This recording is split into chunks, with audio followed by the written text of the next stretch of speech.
So let's start with a topic which we have studied since our childhood, that is cell.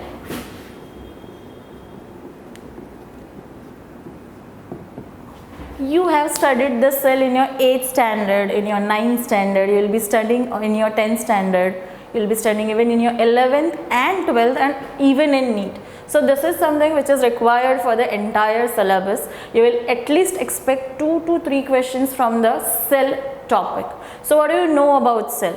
The basic thing which we know about cell is, it is basic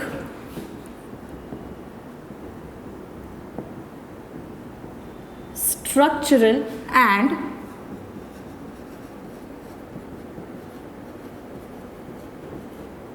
functional unit of life. Now see, cell is such a tiny structure and still it is associated with the life, or we can say the entire life is depend till the cell is leaving. So why it is life? हम कब तक किसी को जिंदा बोलते हैं? जब तक उसकी बॉडी की सारी प्रोसेसेस चालू हैं. Various processes like circulation, respiration, digestion, ये सब जब तक चालू है तब तक वी से the life is still on. Now life is running with the help of certain processes. ये प्रोसेसेस करता कौन है?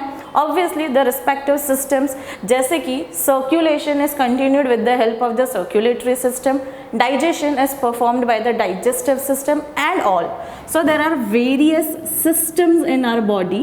Now the systems in turn are made up of various organs. जैसे कि हम कोई भी एक सिस्टम ले लें तो कभी भी it is not composed of a single organ. There is a primary organ, along with that there are certain secondary organs. For example, if you'll take the circulation, so circulation में the main organ is your heart, but along with that vessels, other systems are also associated with that one system. So basically the systems are working with the help of the various organs. These organs in turn are made up of tissues. Okay, for example, there is cardiac tissue in the heart, okay, there is nervous tissue in the brain, and these tissues are made up of cell, which is the smallest unit. Okay, cell किसी से नहीं बना हुआ है, ये सब cell से बना हुआ है. So that is why we say the entire life का सबसे basic unit is cell. So this is the meaning of this definition.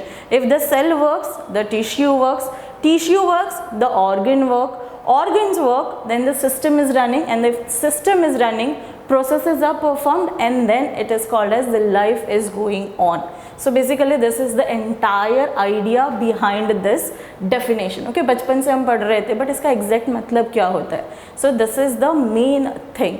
जैसे कि सब इससे और भी simple तरीके से अगर मुझे समझाना है तो I'll say there is a complex in my city. That complex is made up of various buildings.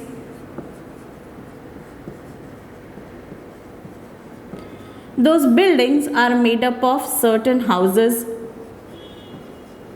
Houses are made up of walls, and walls are made up of bricks. So can I say, अगर मेरे brick ही नहीं होते तो मेरा complex खड़ा ही नहीं हो पाता. In the same way, अगर मेरे पास सेल ही नहीं होता तो मेरा बॉडी या मेरा लाइफ जो है वो कंटिन्यू ही नहीं हो पाता.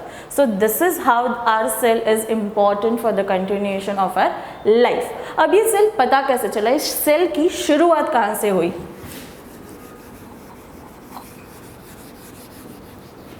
सो हम सबको एक बात तो पता है, ओके, एक बात जो तुमसे बचपन से रटवाई गई is the first person to see the cell is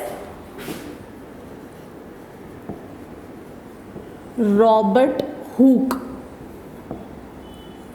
Okay, yes, he is the first person which observed a cell, but he didn't observe the living cell.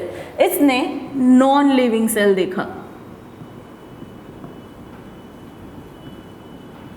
Okay, क्या हुआ था इन द अर्ली 1800 और early 1600 there was a very new discovery of microscope. मतलब आजकल जैसे हम AI में बहुत ज़्यादा इंटरेस्टेड है, उस टाइम पे लोगों के लिए माइक्रोस्कोप एक बहुत नई चीज़ थी. It was just came at that time. So he took a microscope. Okay, उसके पास बहुत बेसिक सा माइक्रोस्कोप था एंड उसके नीचे उसने एक प्लांट सेल को रख दिया. अब ये जो प्लांट सेल उसने लिया था, he obtained it from the cork. अब हमको पता है cork is a dead tissue, तो जब इसने इस प्लांट सेल को माइक्रोस्कोप के नीचे रखा, what he saw was some empty hexagonal structures like this.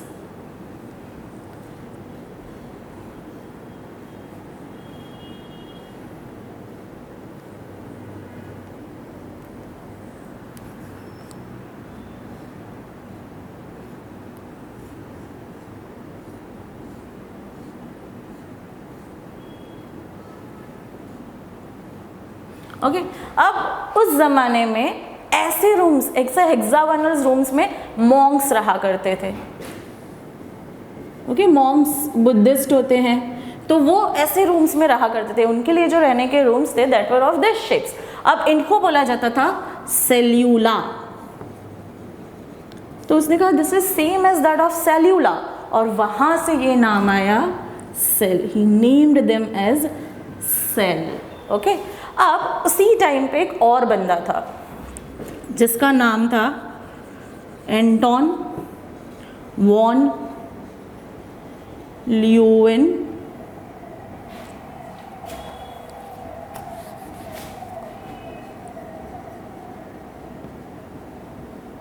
Hoc. Okay ये स्पेलिंग तुम्हारे लिए याद रखना बहुत ज़रूरी है, those who are appearing for school exams. Okay अब ये बड़ा छुपा रुस्तम था।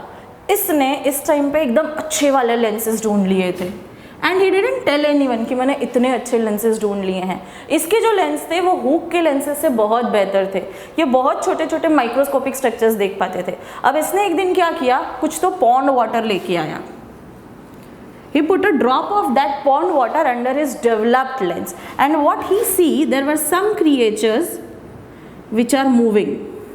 उसको ऐसे कुछ स्ट्रक्चर्स दिखे जो मूव कर रहे हैं। अब ये मूव करने वाले स्ट्रक्चर्स थे, so he was the first person to see the living cell. Okay अब याद कैसे रखना है यार, लिविंग किसने किया, नॉन लिविंग किसने किया। तो सिंपल है, देखो ये लिविंग है और इसका नाम में ही ल्यूवेन है, सो लिविंग वाला ल्यूवेनहॉक। ओके और ये देखो ये हुक है, हुक वी नो वो लगाते हो, it is a non living thing. So he was the first person to observe non living cell, और जिसके नाम में लिविंग है वो तो लिविंग सेल ही ऑब्जर्व करेगा। So he was the first person to Anton von Leeuwenhoek was the first person to observe the living cell. कहाँ से ढूंढा, पॉन्ड वाटर से। Obviously this was a prokaryotic cell, but it was a living cell जो इसने देखा था। So this was all about the introduction of the cell. Okay, अब चलते हैं next topic पे।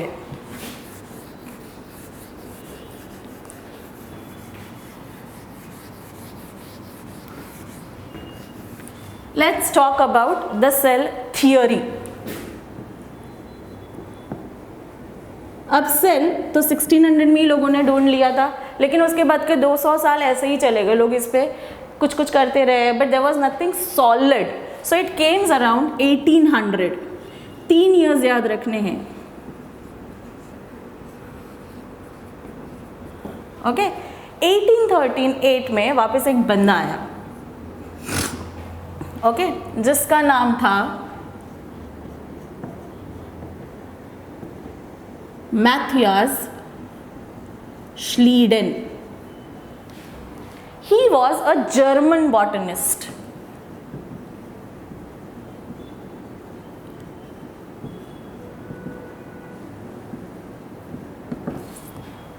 अब इसने क्या बोला, all plants are made up of cells. Okay देखो सबको सेल पता था, बट सबको ये नहीं पता था कि अच्छा प्लांट्स भी सेल से बने हुए हैं। So he was the first person जिसने बोला कि भैया सारे प्लांट्स जो है वो सेल से बने हुए हैं। In around 1839 there was another person जिसका नाम था Theodor Schwann. Okay he was a British zoologist.